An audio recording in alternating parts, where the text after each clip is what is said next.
હર હર મહાદેવ ભક્તજનો, આ વિડીયોમાં આગળ આપણે જોશું કે ભગવાન કેદારનાથ કઈ રીતે આ ઘાટીઓની વચ્ચે બિરાજમાન થયા, કઈ રીતે ભગવાન ભોળાનાથે કયા સ્વરૂપે પાંડવોને દર્શન દીધા અને ત્યાર પછી આ સુંદર બર્ફીલા પહાડની વચ્ચે એટલી ઠંડીમાં પણ કેવી સુંદર ભગવાન ભોળાનાથની જે આરતી થાય છે એનો દુર્લભ નજારો હું તમને આ વિડીયાની અંદર બતાવીશ। તો વિડીયામાં કન્ટિન્યુ રહેજો, ચેનલને સબસ્ક્રાઈબ કરજો અને વિડીયાને લાઈક કરવાનું ચૂકતા નહીં। તો હવે આપણે વાત કરશું ભગવાન ભોળાનાથ કેદાર ક્ષેત્રમાં કઈ રીતે બિરાજમાન થયા।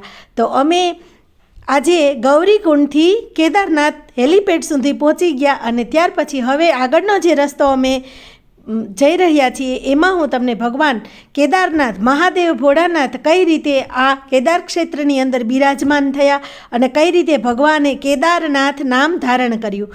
તો વાત એમ છે કે જ્યારે મહાભારતનું યુદ્ધ પૂર્ણ થયું ત્યાર પછી પાંડવોને બ્રહ્મહત્યા, ગુરુહત્યા અને કુલહત્યાના જે દોષ લાગેલા હતા એના નિવારણ માટે વ્યાસજીએ ધર્મરાજાને કહ્યું કે તમે હિમાલય ક્ષેત્રમાં જાઓ અને ત્યાં જઈ ભગવાન ભોળાનાથને રીઝવો।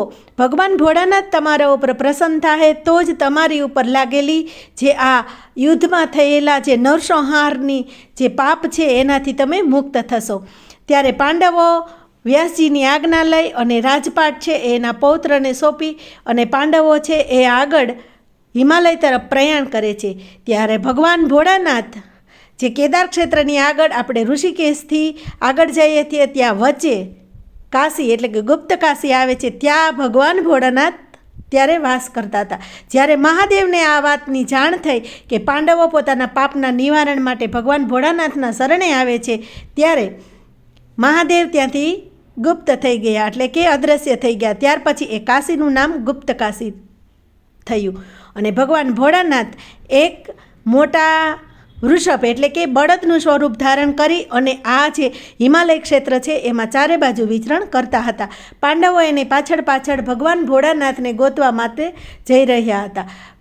જ્યારે આ જે કેદાર ક્ષેત્ર છે અહીંયા જ્યારે પાંડવો પહોંચ્યા ત્યારે ભીમની નજર ગઈ કે અહીંયા જે ઘાસના મોટા મોટા બુગિયાલ એટલે કે મોટા મેદાનો છે એમાં પશુ ચરી રહ્યા છે, એની વચ્ચે એક ખૂબ જ મહાકાય મોટો બળદ એટલે કે વૃષભ છે, એ વૃષભને જોઈ અને ભીમ સમજી ગયા કે હો ન આ કોઈ નહીં પણ ભગવાન ભોળાનાથ જ છે। એકદમ પોતાની જે વાયુ શક્તિથી ભીમ ઉછળે છે અને સીધા જે મહાકાય જે વૃષભ છે બળદ છે એની પોઈન્ટ ઉપર એ આ પકડી લે છે પોઈન્ટને અને પોઈન્ટને એકદમ પોતે પકડી રાખે છે। ભગવાન ભોળાનાથ પાંડવોને દર્શન દેવા માગતા ન હતા એટલે સીધા મોટું સ્વરૂપ ધારણ કરી લે છે, પણ જે પોઈન્ટ છે એ ભીમના હાથમાં રહી જાય છે એટલે ત્યાં જે સ્થાપિત થઈ જાય છે અને ભગવાન ભોળાનાથ ખૂબ મોટું સ્વરૂપ ધારણ કરી લે છે અને એ સ્વરૂપ 5 સ્થળોએ વેચાઈ જાય છે। એ જે 5 સ્થળ છે એને પંચ કેદાર કહેવામાં આવે છે। એમાંનું પ્રથમ જે કેદાર એટલે કે આપણા કેદારનાથ, જ્યારે ભગવાન ત્યાં સ્થાપિત થાય છે ત્યારે ત્યાં ભગવાન પાંડવોને એ જે પોઈન્ટ છે એ સ્વરૂપે દર્શન આપે છે અને ત્યારે પાંડવો ભગવાનને વિનંતી કરે છે, ભગવાન એ જ સ્વરૂપે સ્વયંભૂ એ જે નંદીની પોટ છે એ જ સ્વરૂપે ત્યાં બિરાજમાન થઈ જાય છે।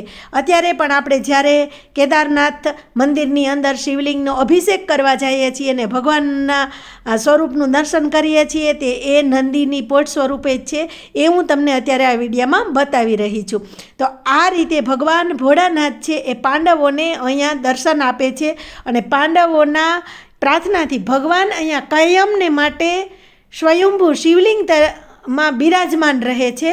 એટલે કેદારનાથ છે એ પ્રથમ કેદાર તરીકે અહીંયા બિરાજમાન થાય છે અને આ જે મંદિર છે એ પાંડવોએ બનાવેલું એટલે 5000 વર્ષ જૂનો આ જે કેદારનાથ મહાદેવનો ઇતિહાસ છે એ જે મારી જાણમાં હતો એ મેં તમને કીધો। અને બીજા જે પંચ કેદાર છે એમાં ભગવાન જે મોટા નંદી સ્વરૂપે સ્થાપિત થયા હતા એ પંચ કેદારમાં પ્રથમ કેદાર કેદારનાથ, ત્યાર પછી તુંગનાથ, મધ્ય મહેશ્વર, કલ્પેશ્વર અને રુદ્રનાથ, આ 5 કેદાર જે છે એના 5 નામ છે અને ત્યાં ભગવાનનું મસ્તક, ભગવાનની ભુજાઓ, ભગવાનની નાભી અને ચરણની પૂજા થાય છે.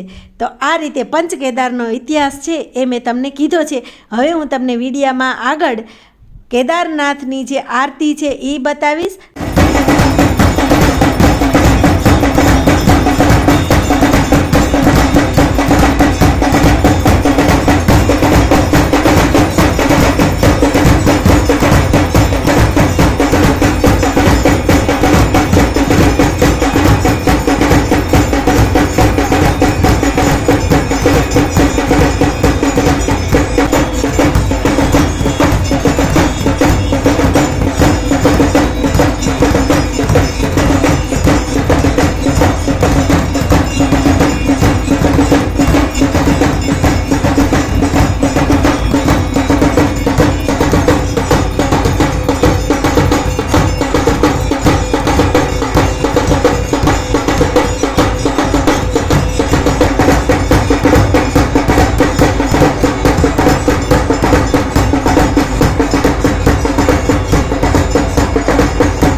કૃપા થઈ ભોળાનાથની સુંદર આરતી કરવા મળી.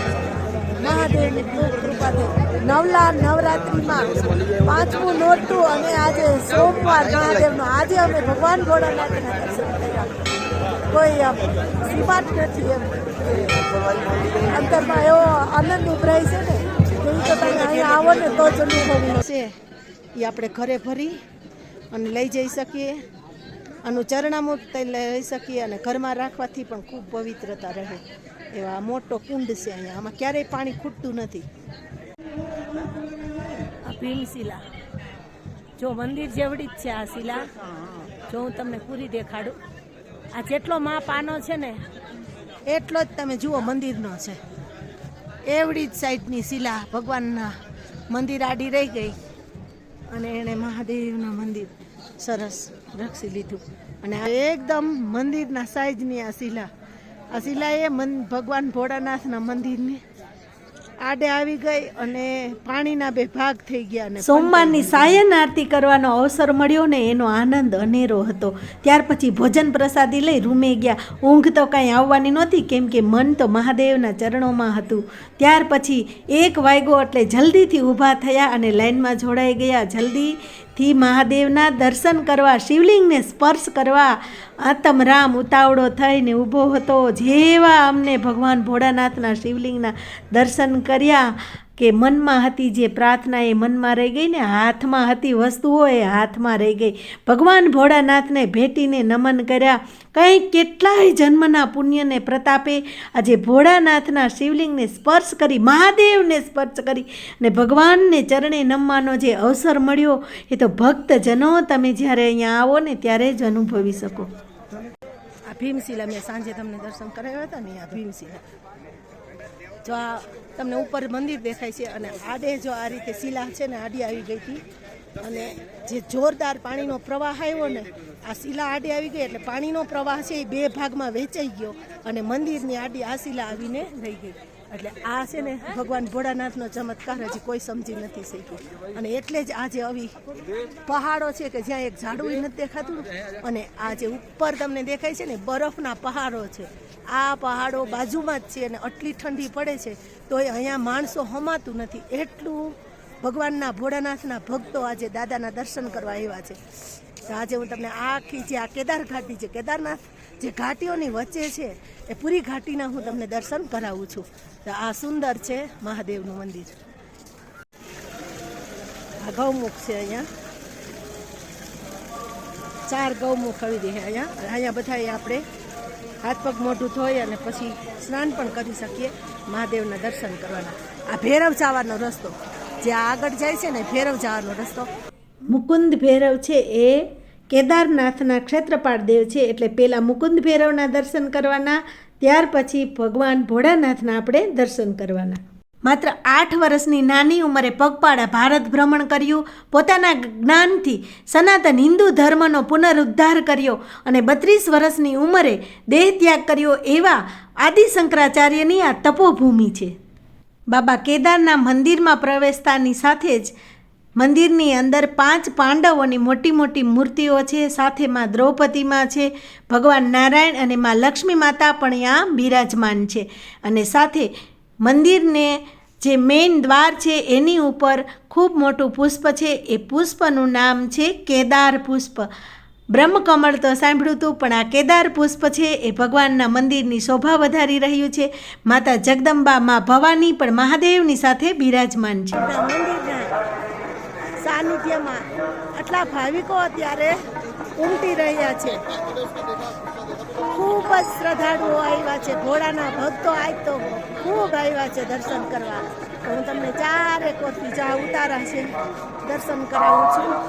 આ આવવાનો રસ્તો છે, આ બાજુથી આપણે આવવાનું હોય. આ બધી ધર્મશાળાઓ અને હોટલો અને આશ્રમો છે અને આ જે સામે તમે પાછળ દેખાય છે દર્શનાર્થીઓની લાઈન છે જે પારવા માટે આવ્યા છે. અને આવી રીતે આખી જે આ પહાડીઓ છે ને એની વચ્ચે ભગવાન ભોળાનાથ બિરાજમાન છે. બધી પહાડીઓના હું તમને દર્શન કરાવું છું. તો ભોળાના ભક્તો હવે જવા તૈયાર થઈ ગયા છે. તો ભક્તજનો આજે મંગળવારની વહેલી સવારે ભગવાન ભોળાનાથના તમને દર્શન કરાવ્યા છે. ખૂબ ભાવથી તમે મહાદેવના દર્શન કરજો. અને બસ હવે અત્યારે અમે નીચે ઉતરી રહ્યા છીએ. આજની રાત ભોળાનાથના સાનિધ્યમાં ગુજરી, સવારે વહેલી પૂજા કરી અને ખરેખર ખૂબ આનંદ થયો. સર્વને ભગવાન ભોળાનાથ ખૂબ સુખ્યા કરે અને સર્વના જીવનમાં ભક્તિ ભળે અને સર્વને દાદા કેદાર દર્શન આપે પ્રાર્થના કરી. અને હવે આપણે બરફ કેવી મજા આવી દાદાના દર્શન. સ્વર્ગમાં આવી ગયા હોય એવું લાગે. ખરેખર બહુ સરસ. પણ આવું જોઈએ, બરફ દેખાય છે આખો. ખરેખર સ્વર્ગ જેવું અહીંયા સ્વર્ગ જ છે. એટલું સરસ વાતાવરણ છે, ખૂબ ભાવિકો છે. ખરેખર દાદાના દર્શન કરવા આવીએ ને ત્યારે આપણે પ્રકૃતિના પણ એટલા બધા દર્શન થાય છે.